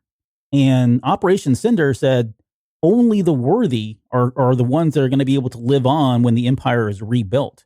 And so he was there. These satellites were laying waste to planets and people, their own forces. Like they were killing their own Imperial forces and doing so for the Emperor, and which is what Valen says a little bit later. He's talking about, hey, we lost a lot of lives there, and he's almost kind of he's being insensitive about it, really. But I think he does truly believe that this was the right thing to do, which kind of spoiling what we're going to talk about with the Believer a little bit later. But yeah, I mean, and the part that really got to me, and I don't know that anybody's talked about this, and this is just my own headcanon and theory again, is I think the obvious answer is that Mayfeld had troops there, like his own people, his brethren in the military were all victims of this. He got out, but everybody else died. Right. But I think he had family there. And I think he had a child, because I go back to the beginning when he's, when he says that the child's gone, he's like, they got your child. Like he says that to Manda when they're in Slave One. His eyes like open up, like suddenly this hits him. Right? It resonates with him in a lot of ways. But when he starts really talking about the families and he starts talking about that they deserve to die, I think I want to say, I want to bet he had a wife there, or he had a child there. And not only did he lose that, but he lost his whole family. And that's probably why he went forward with helping the Mandalorian on this mission, because to him, it's he knows what it's like to lose a child of some sort. But again, this is like, I'm reading probably way too much into it, but I think that would give that character even a deeper purpose and a deeper meaning, and really kind of justify his actions, because he says he had a lot to get off his chest. But as that conversation went on, and again, this is Bill Burr's character, his portrayal, like he really, you can see it building on his face and him getting the point. At one point, Mando looks at him and is like, don't do this, right? He knows something he's going to pop. He's going to trigger. This is like PTSD all over again for him. But yeah, I just felt like there was something a little bit deeper there than just the people that that died with him along that. So what are your thoughts on that? Yeah, I hadn't considered that either. He mentioned that I served under you during that. So he was clearly on a mission when Operation Center was going on. Now, it was curious of whether he was supposed to be carrying it out or he just learned what it was later, which is kind of an interesting dynamic. But I think we see this with the military in general, though, these people become your brothers and sisters, and they are your family of sorts. It was interesting to consider that the Imperial people had families, period. I mean, it makes sense that they would, but you never really consider it, though. Yes. Because they're all workaholics, right? They just have to work all around the clock. Not by choice. Well, some of them will probably choose to. But I kind of looked at it from that familial aspect, that these people around you are your family. They're your brothers and your sisters. Your officers tend to be uncles and aunts and parents and things like that. And it's this family you have. And whenever you have someone just completely betray you're supposed to be on the same team. And then when they completely turn their back on you, and then they want to eliminate you for no good reason, except you couldn't even die a respectful death on the planet. No, your own boss is basically pulling the trigger on you. Mm-hmm.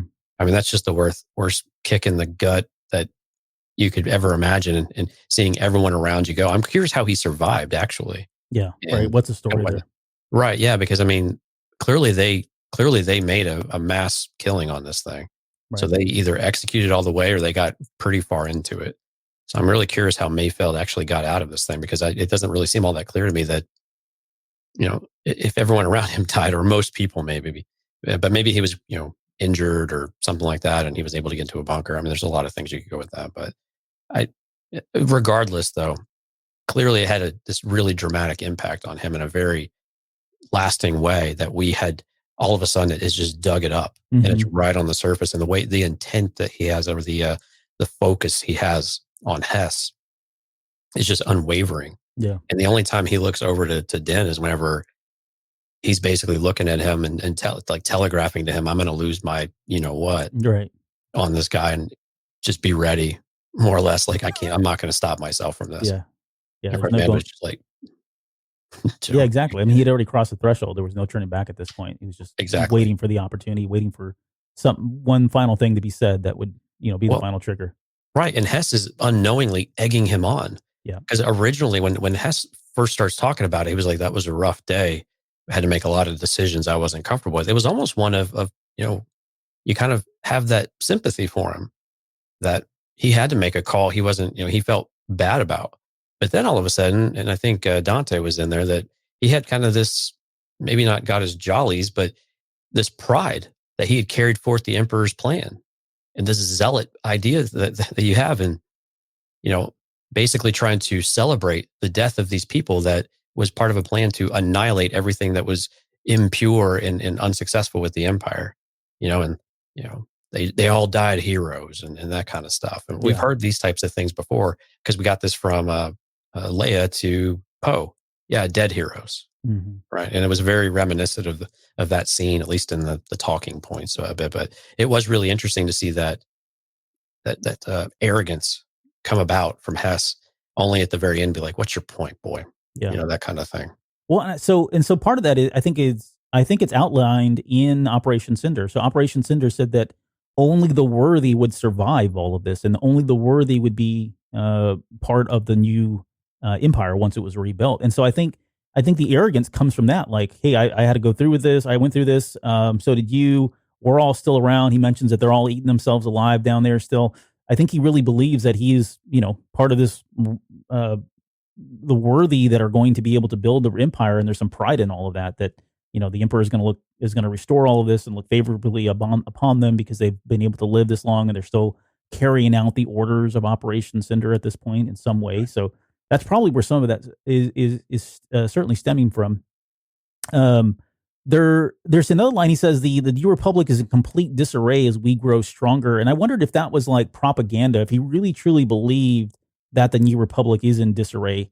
I don't know if they'd be in disarray so much as they're probably just in their, well, I don't know. I got the sense that they're trying to get their legs and figure out what their role is and how do you recover. This is all things that we talked about during the Is the Galaxy Safer episode. But I don't know. It seemed like that's probably a propaganda line that's being pushed and regurgitated throughout the empire, just because I don't think they really realize that these guys are about to go extinct and they're about to all pick up and head out to Exegol, right? Because they need to rebuild and they can't be hanging around here at this point. Right. And I think it's probably propaganda the way that he says it. It sounds like he's been brain trained and all of that, or whatever. I forgot what the words that Katie used to share with us way back in the day on the psychology episodes. But still, there's something to it, though. We know the Republic is struggling. We have this view of people that the Republic isn't all that different. They still don't wander out to the Outer Rim. It doesn't care as much. They're stretched thin. We know from the books, like from Bloodline, that there's chaos in the Senate, that they're not functioning well. And we know that there's these challenges already happening. Now, we keep debating how close we are to this moment at this tipping point. But from the Imperial side, they've already felt that momentum grow. And as often as we've seen the Empire, it's difficult to, while we don't see them at their strength, we see them a bit fragmented. Mm-hmm. Clearly, they are still surviving, and clearly they still have moments where they are probably thriving in some areas as they get ready to make their move into the unknown regions, when they get their call to move the unknown regions. Yeah. So I think there might be some level of truth to it, but I firmly agree with you that there's clearly some amount of just propaganda that's spewed into this. But the officers have to believe it.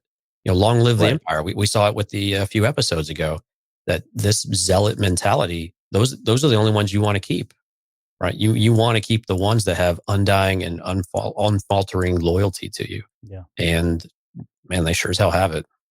Yeah, this guy definitely has it. And I think it's kind of cemented with that line of, you see, boys, everybody thinks they want freedom, but what they really want is order. That's like Empire 101 right there. And he says, and when they realize that, they're going to come welcome us back with open arms. And it's at that point that he says, to the Empire, and Mayfield shoots him. Which, well, and that's what we talked about in that episode of Is the Galaxy Safer? We directly about that. Mm-hmm. Do people crave, freedom but chaos, or do they crave, or are they okay with allowing some or they give away some amount of their freedom so they do have order, stability, peace, stability? Right. I mean, it's a great debate point because we crave stability in some level. And so we won't rehash that, but if you want to go back and look through the catalog, it's really not all that far ago. Probably a couple months ago, something like that. Yeah, it was right before season 2 started. We did that. Yeah, so go listen to that one. It was a great episode, and it was a lot of fun to debate that one. If we do say ourselves. Well, yeah. Well, we had people tell us. So I'm just paraphrasing what we were told. So I know. I'm only kidding. Not tooting our own horns. Okay, so this begins the escape, and like this poor shore trooper who's just trying to have a sandwich gets shot. They take out the other 2 officers. I think they kill 4 people in total, and then Mayfield tells Den that he hands him back his helmet. And he's like, "Hey, this never happened," kind of thing, right? Never saw your face. Yeah, I never saw your face. It was a great moment. It was a great moment of him acknowledging that he did this for him basically, and he will give him the same respect of giving back the helmet and not claiming he ever took it off. Yeah, I mean, he even turned his eyes like to avert his gaze. That's a great observation. Yeah, I'm glad you said that because that's absolutely true. He kept looking forward and he gave it to him. We get the gunfight that starts at this point. They bust open those blinds. They make their way out. Very Padme Amidala from Phantom Menace. Yeah, that's what I was thinking. I was hoping they would use the cables or whatever those things were. Right. And then Fennec and Kara start their sniping session, which I thought was awesome. Fun. Like it was like right out of freaking Battlefront 2. The way they were working, and they kept showing it, and the headshots coming in and all that. So there was good stuff there. The communication was a lot of fun too. I think that was what made it. Was they were just. I wanted more of that. Yeah, I wanted more of them like syncing and like calling each other shots, and 2 up there, 1 down there. I mean, that would have been just. They could have done that for like 30 seconds, and people would have ate that up, I think. I agree with you on that one. I wanted more, expected more, actually. Boba comes in to save the day, which, again, never thought we'd ever say that.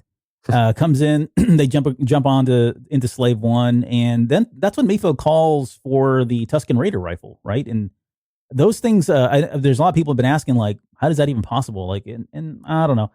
Those shots they can have explosive rounds in them. So once you get past that, then okay, it's probably not a far cry to think that if he places a shot just right, and if he would probably know, being ex-Empire and being a sharpshooter, he could pull this off. He would know where a weak spot was to kind of blow it up. No, he hit the Rhydonium. Is it what he shot was a Rhydonium that exposed that way? The tank. In both of the transports, it was open, and you could see the Rhydonium just in there. Oh, I didn't catch that. The red canisters. So that's what he hit. That's why it ignited. But still, we've seen the accuracy of these rifles before because we saw it with in Phantom Menace. The pod racers. They're taking crack shots there in crazy speeds, right? So right, it's not a every man's rifle. This thing has got some packs of punch, if you will. So Kara mentions that she was impressed with the fact that he did what he did, and then I also want to say Mando he says to Mando, we all need to sleep at night, right? So going back to that line of, okay, he just had that whole conversation with Valen Hess. He finally got all that stuff off his chest, but at the same time, he knows if they just left, right, nothing changes for them, that someone else is going to have to go through this. Someone else is going to fall victim to Operation Cinder, much like him, his fellow Imperial officers or people that he worked with, or if you want to go down the path of the family theory, that's all going to happen again. And so he has to be able to sleep at night. He can't leave this situation letting things be as they've been. And that's why he takes that shot, is to blow it up. Like he even tells Kara, that wasn't originally going to happen. I just had to get some stuff off my chest. So we get the TIE fighter pursuit. The 2 TIE fighters show up, and man, I'm telling you, like as soon as we saw this, we knew it was coming. When we saw Slave One, I think I mentioned, I was like, this means we're getting a seismic charge this season, guys. They're gonna do it. It's almost like you can read Filoni and Favreau and what they liked. It's a lot of what we liked, and if it was us writing it, we would have wrote this in here as well.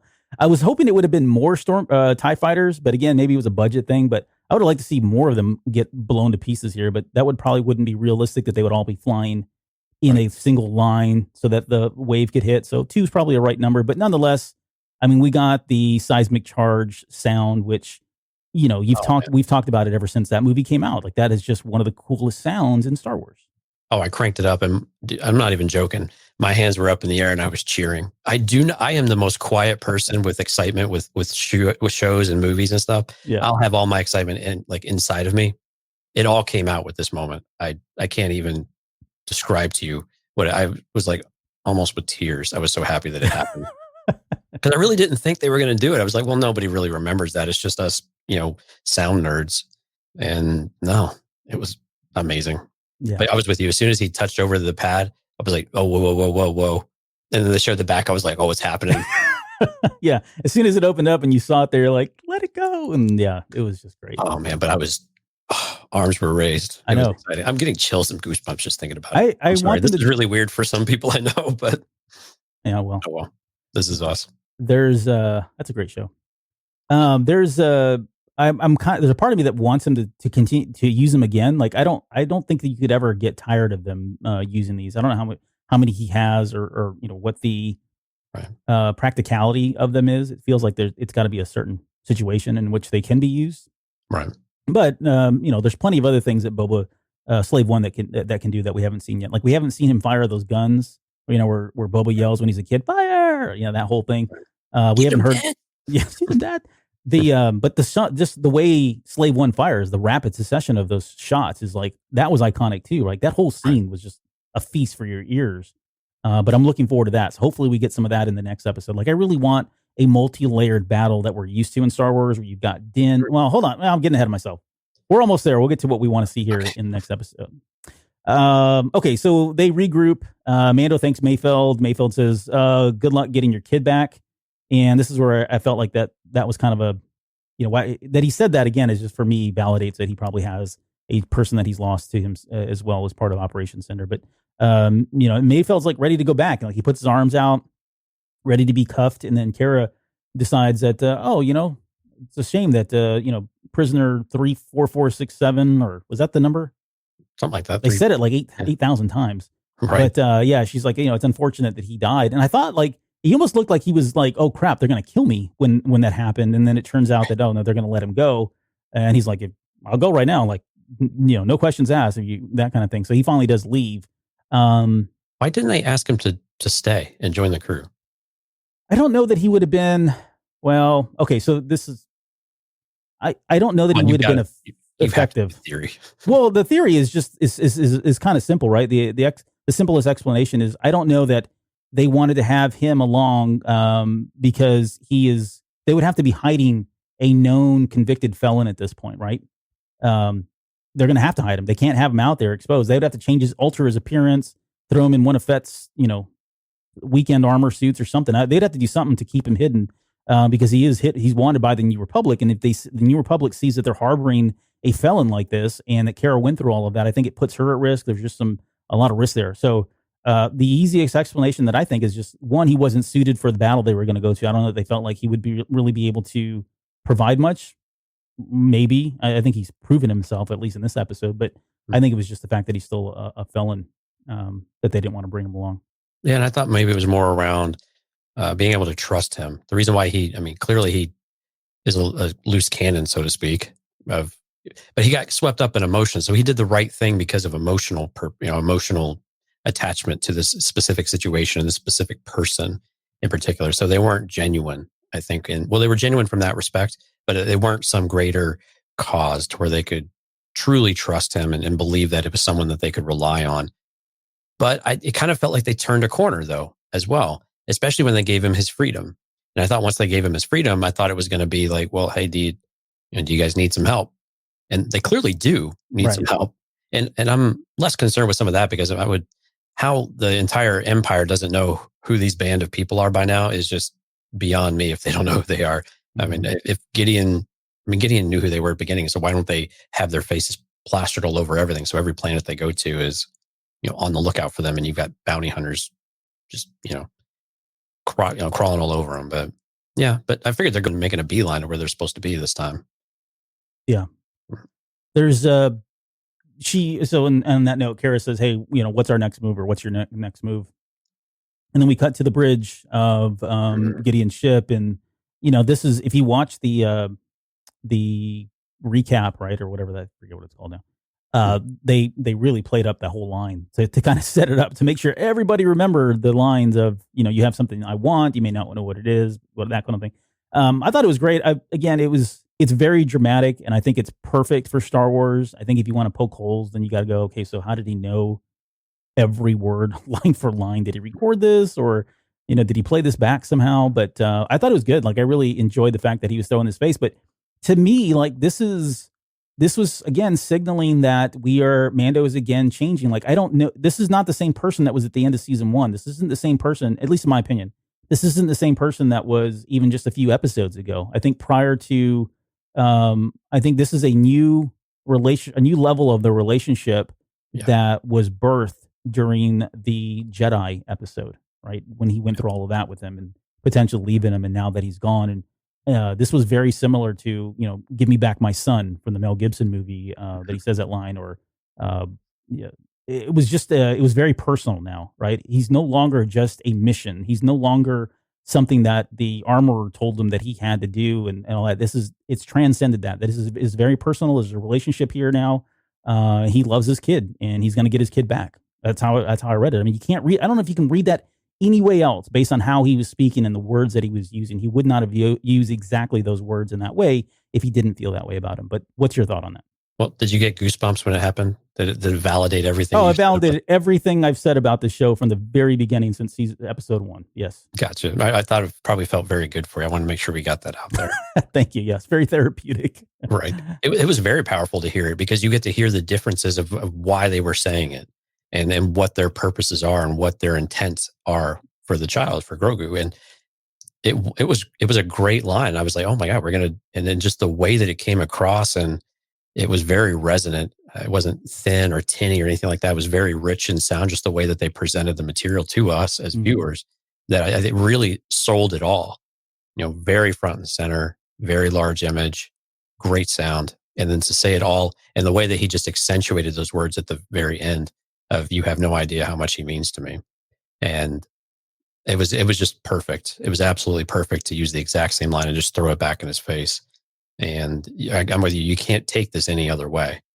And you probably could, but you miss the point if you do. I'm sure people did. Like, I'm sure there's people out there still saying, there's going to be a season without Baby Yoda, right? Or he's just a temporary character. It's not maybe, but we didn't think there was a chance he was going to survive or really go into season 2 at some point, right? So who knows what they're going to do with this child? He's part of the crew, and he's part of him now. So it's really difficult to know to see him not there now, which means there'll probably be something odd. But it's really odd though to see Gideon, who's been the hunter, and all of a sudden you see that he's the hunted. And it goes back to the line that what's her name? The armorer says back in chapter 3 or whatever. Yeah, right? Hunter and prey. Yeah, being a Mandalorian, you're both hunter and prey.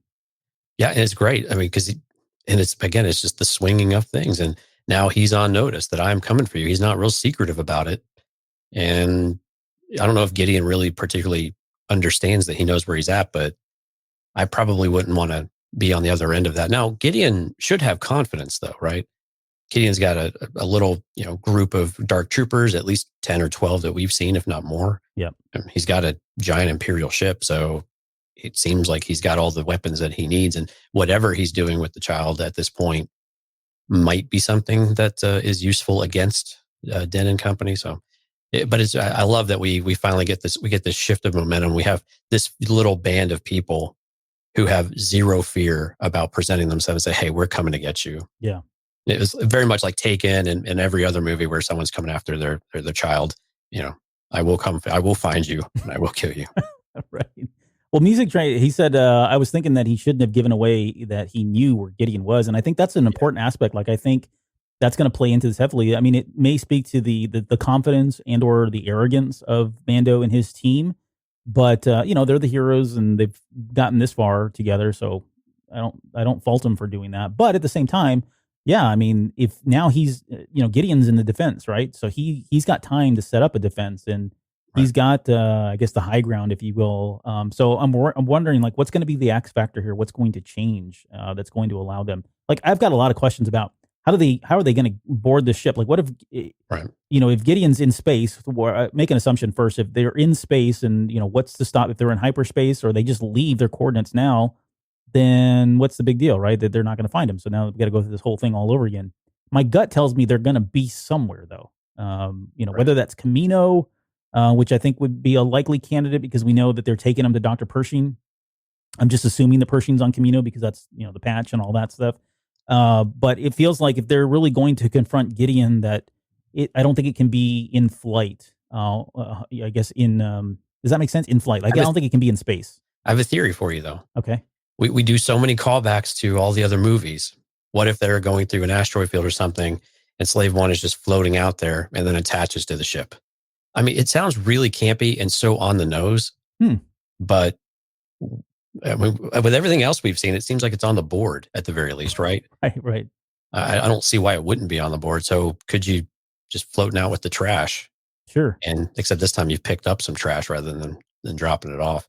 And we've seen this happen in other episodes of Star Wars, not just Empire Strikes Back. So yeah, and on Attack of the Clones. So I think that's entirely possible too, to do it in space. Otherwise, I'm with you.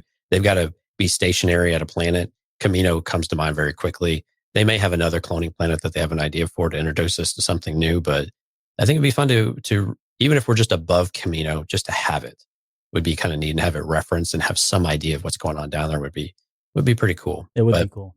I've almost got money down on they're going to just pick them up with the trash. That would be great. Or maybe we get some flavor of Slave One that we've never known about. Something that has, right? I don't know, a cloaking device, something really like far out there that they're going to use that Boba Fett would have exclusive to him. I mean, he's got to have like the best stuff on his ship since he's a notorious bounty hunter and he was able to track Han Solo of all people. He was able to track Han Solo down. So, there may be something there they throw, which would be great because that would just, add to the prestige of a ship like Slave One to know. And that's actually a really good point because we heard a reference to, a ship that size doesn't have a cloaking device back in the original trilogy. Yeah. But we've never seen a ship with a cloaking device in canon, at least. And even in EU, they were pretty rare.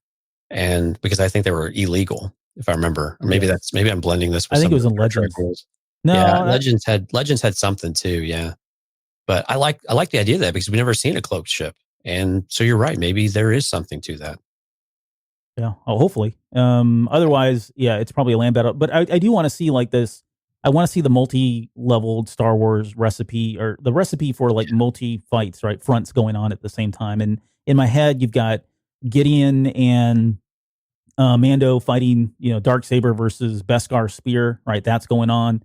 Then you've got Cara Dune and Fennec doing their thing. I don't know what that is, but they're having their own battle there. And then you've got somebody like Boba Fett who's just ripping people apart in the air with some kind of aerial, space battle or, in the sky kind of battle. Hopefully we get more characters and that just expands upon all this, right? If we get like this whole collaborative, we're all coming back to help you out, a la Endgame, right? Where they're coming through portals and showing up to take on this, that would be really good as well. But somebody has to contend with these freaking dark troopers. And that seems like it's going to have to be a heavy hitter. So maybe it is somebody like Ahsoka, or maybe it is a number of Mandalorians that have come back under Bo-Katan to help out as well. And so you've got Mandalorians fighting, dark troopers or something. But yeah, do you want Boba in the ship with a battle, or do you want him on the ground in a battle? Which is more satisfying to you? Because I'm probably in favor of Slave One more than Boba, right? Like I want to see Slave One do more than we've ever seen it do. Like we've only ever seen it, like at least in no, because we saw it in Clone Wars, right? But in Rebels, no, it never came up. But I would like to see a live action space battle fight or dogfight with Slave One more than Boba Fett. Because I think we got Boba Fett on the ground already. Like I don't know that we need to see that again. Now I'm not going to complain if they do. Right. But then I question, okay, so who's in space then? If we're not, I mean, that seems part of the recipe, right? That you've got a space battle going on. So who's that going to be, right? I don't know. Maybe it's somebody that we're not thinking of yet, or it's any one of the ancillary characters that we've talked about that are kind of holding that front. But I do like the idea of Mando putting a call out, and then seeing who answers. And it would be great if Bo-Katan and them do come out. At some point, though, it seems like do you do an assault on the ship? Or like you said, do you do an assault, Battlefront 2 style on Camino, and you're going up all these ramps through the rain and everything else, and you kind of go big with all of the effects and all of that. But I'm with you though. I really missed the multifaceted battle, the climactic battle where you've got multiple things going on, and you have to follow them all, and you get pieces of them, and you break right when it gets exciting, and you just build up this momentum and this just feeling in your chest, and then all of a sudden you get that resolution that feels very satisfying from that respect. And I really like that. I would like to see it. I don't know if we need 3. We could probably do 2 and still get the same feeling from it, and it'd be a little tighter. You don't have to set as much of it up, or you don't have to, maybe you can use your time a little more wisely to flush that out. And so, but I'm with you. I want to see something a little extra, another layer or so to the fight that gives us a reason. But again, at the end of the day, you kind of need Mando and Gideon on their own having this fight, potentially over Grogu. Does Grogu step in and help in some way? Something to that effect as well. Mm-hmm. And real quick, we did get some corrections in the chat. So Anakin flew a cloaked ship against Trench in the Clone Wars. Oh, in the Clone Wars. We stand corrected. Yes. I forgot about Trench. I love that guy. Like, he's one I want to see live action, although I think he's dead. He's very dead. He's very dead. Anakin shot him. He's a spider guy, if anybody's wondering. There's part of me too, like when we've talked about this, probably speculated ad nauseum at this point, but the X factor, I think, in all of this is going to be if whoever was whoever answered Grogu's call or had that, who communed with him, whether or not that person would show up. And we've already talked about it, so and we're getting short on time, so I don't necessarily think we need to rehash a lot of that. But Mace Windu seems to be coming up even more. I think after the Lucasfilm presentation, having him at front and center, like on the bottom left hand corner there with his face large, I think that set a lot of people off. Like they were, again, telegraphing that this was coming. I don't really have a strong preference as to who it would be, with the exception of like Luke Skywalker, and maybe like a Princess Leia. I think they're just too big for the show, and I think it gets too messy, and I think it binds them a little bit. I think where the Mandalorian has worked so successfully is using characters that aren't tethered in any way to the main story and are kind of free floating. It gives them a lot more flexibility and some breadth and depth to what they can do with the stories. And so to that end, I don't want it to be somebody really big like that. Now, we would argue Mace Windu is kind of a big character, but really, is he at this point? I don't think he is. I think he wouldn't be the same person. Oh, he absolutely wouldn't be the same person. It would be interesting to see if he survived. It would be interesting to see what kind of state he was in and to get some of that. But I think with this one, we're largely probably going to see a teaser in the epilogue of this episode, the very end, kind of like what they did with Boba walking up to Fennec. That kind of non-reveal type of thing, or maybe we're given a really strong hint as to who it is, I think would be a lot of fun to really give us that cliffhanger going to the season 3. So more than them showing up and like whooping up on Dark Troopers. Yeah, I don't really want that, because I still want Mandalorian and company to be the Force. Mm-hmm. No pun intended, but I want them to be the power that goes, that forces their way through, and they're the ones that are successful. We can bring in Bo-Katan and these other ones that don't get in the way of, or don't muddy it up with a bunch of Jedi. Because the Jedi, I mean, and granted, we saw Ahsoka and Din work pretty well together and complementary in a lot of ways until they separated, and we did kind of get the two front. It was more of a standoff type of thing, or discussion, I suppose. Yeah. But I like the idea that we don't need that to pursue this. And again, especially if we're going to have Darksaber versus Beskar Steel Spear, why do you need a Jedi in the middle of that anyway? Unless it's a 2-4, and then you have to really give Gideon a lot of power. Now he's got some sort of, thing on his chest, so presumably he has something that he needs that for. Because I don't know why you would just wear this plate with the Vader kind of lights without having any kind of enhancement done to you, or maybe it's a life support type of system in some way, but I don't know why you need that otherwise. I saw it as like kind of like a TIE fighter. The TIE fighters have it too. So I just thought it was like he's ready to go. Like he's got it on, and anytime he needs to jump into his ship, he's a man of action. And so he doesn't have to want to waste time. But I can see where maybe he's enhanced. We don't know. He could have robotic parts of him just like Vader does, which would give him an advantage of fighting somebody like the Mandalorian, in addition to, having been trained potentially by somebody like Thrawn from hand-to-hand combat or just combat in general. That already notches, puts him up a number of notches. And then he's equipped with the Darksaber. He's cybernetically enhanced. I mean, these are all things that could play into giving Mando a run for his money a little bit later when they confront each other. Right. And Dante's saying in the chat here that he thinks they're going to need a lot of help going against the Dark Troopers, and I tend to agree. We want the Dark Troopers to be something special. We want the enemy to actually feel strong. We get flavor of it every once in a while. At the end of season 1, we felt the power of it until IG-11 just comes in and just runs ripsaw over everybody and just tears it all apart. Which again was very dramatic and very awesome. But at the same time, it's we need them to feel this very powerful force, and we can't just do it with a handful of people. We need a bit at least of a small army, even if it's a Mandalorian army.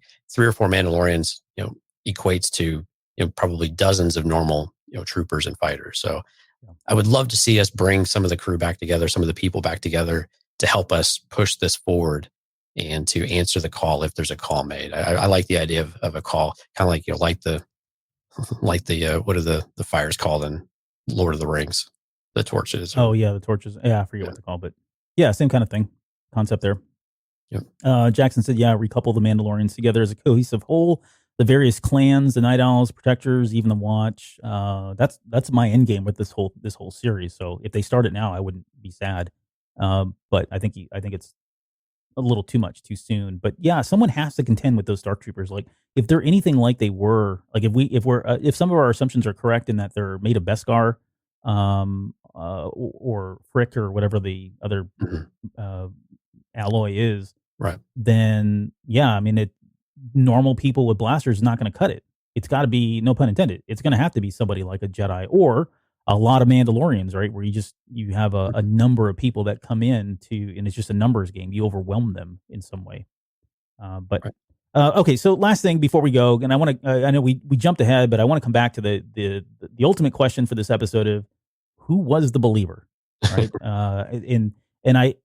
I'll just say that I don't have a strong opinion because I can make an argument for pretty much 3 people in this episode. But do you have somebody you feel like, oh no, this is definitely who they were talking about?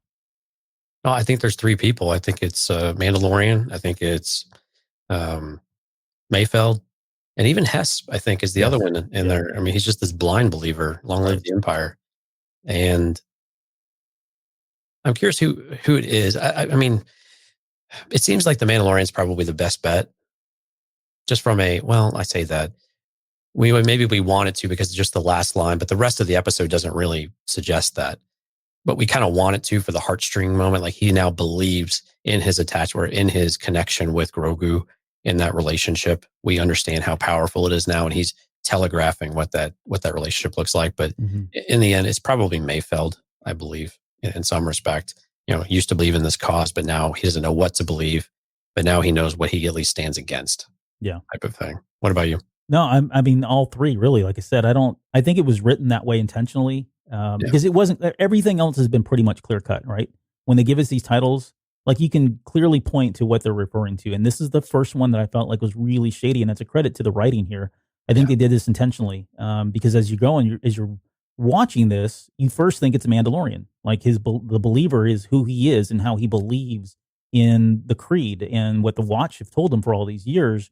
And there's a lot of doubt in this episode for him. And you can visually see him struggling with a lot of it and starting to question a lot of it. And so it's almost kind of like an ironic title there that he is a believer, but he's losing faith and he's starting to not believe in some of these things.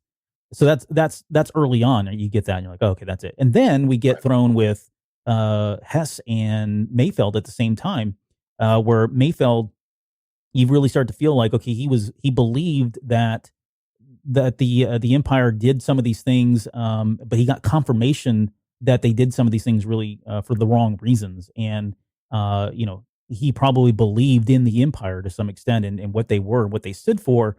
And this was a big confirmation that he should not have believed that, right? It was a big kind of slap in the face, and the realization that these guys were the bad guys and not the people that he once thought. And on the other side, which was probably the easiest one to get to, is that you have this zealot who believes 100% in the Empire, and he is one of the privileged, right? Or what was the word that the Empire used again? Or sorry, that Emperor used? Right, the worthy. The worthy, yeah. Like he was one of the worthy, and he believes strongly that the Empire is going to rise again, and that Emperor Palpatine is going to come in and save them, and they're going to be as strong as they were, if not stronger, and all that, right? So I think that was the easier one to get to, but at the end of the day, I think you can make arguments for all 3 of those, and I think that's probably what they were going for. I don't think there's a clear-cut answer. Now, I would like to hear from them. My guess is they're going to say it's art and it's up to the interpretation. It's up to your interpretation, however you want to take it. That's probably the easy way to do it. But somewhere, I think they have an opinion. I'd like to hear those opinions themselves. Yeah, if you figure one's going to come out, it might be here when we record this on Sunday. And we tend to get a lot more information Mondays and Tuesdays now that you've had the weekend to digest the content and we kind of take the spoiler cap off of things and say Right. it's out in the open. So usually we get a little bit of clarity as the week goes on. So yeah, maybe hopefully we'll hear from Rick Fumigima. Yeah. Can you say it again? Or Favreau. Or Favreau. Yeah. Yeah. I'd like to hear from Rick, just different perspective on it. Because the way that he's shooting and directing it, they have an idea of what they're also trying to frame up and what they're trying to suggest that ambiguity. Or, Dante was saying it doesn't have to be one, even though it's the believer singular. I mean, each can be the believer of their own cause of sorts, or their own space.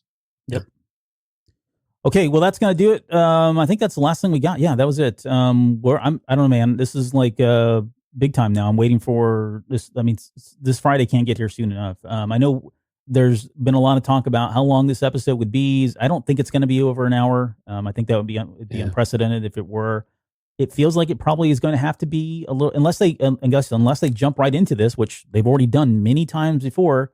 Right. We could be looking at a 40-minute episode and be out and done in 40 minutes. My gut tells me it's probably going to be a little bit longer, just because you may get about 40 minutes worth of the battle itself and all this confrontation, but they're going to need to wrap up some stuff and kind of leave, like you said earlier, leave us hanging, give us something to bite down on to hold us over until season 3.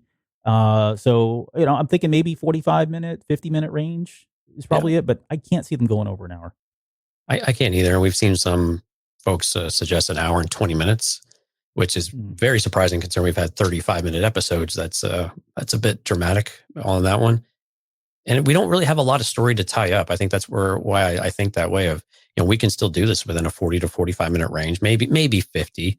But I think we'll probably still come in this 40, 45-minute range and be able to do it. We don't, in general, the show isn't so deep that we have to go and explain a bunch of things and resolve a bunch of problems.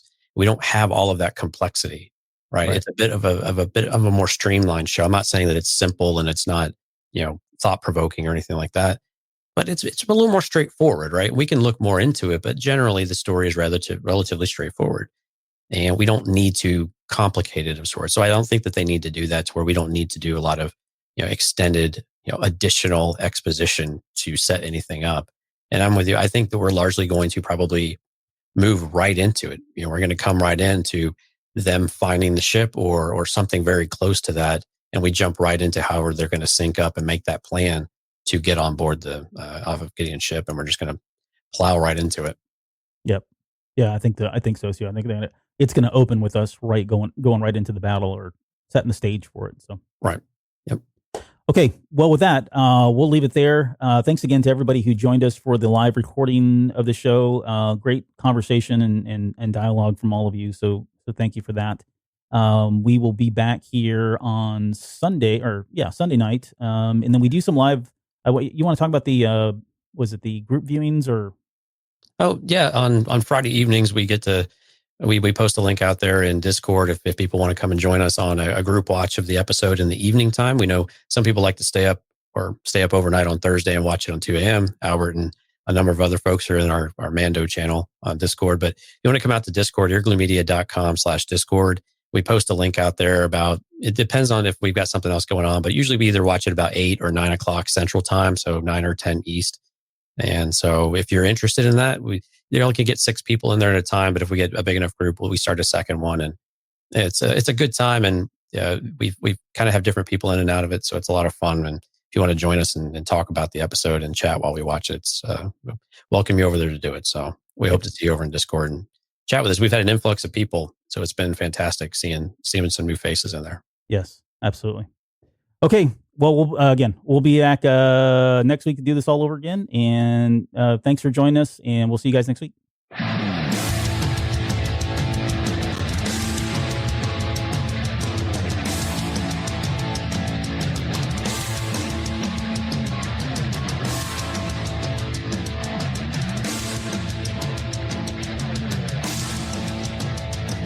You're still listening? Wow. That's amazing. Well, I'm here to give you the disclaimer. Normally we do a big, long, drawn-out disclaimer thing saying what's what and who's what and all that other stuff, but I think you guys kind of know that Lucasfilm and Disney have no affiliation with us at all, and we have none with them.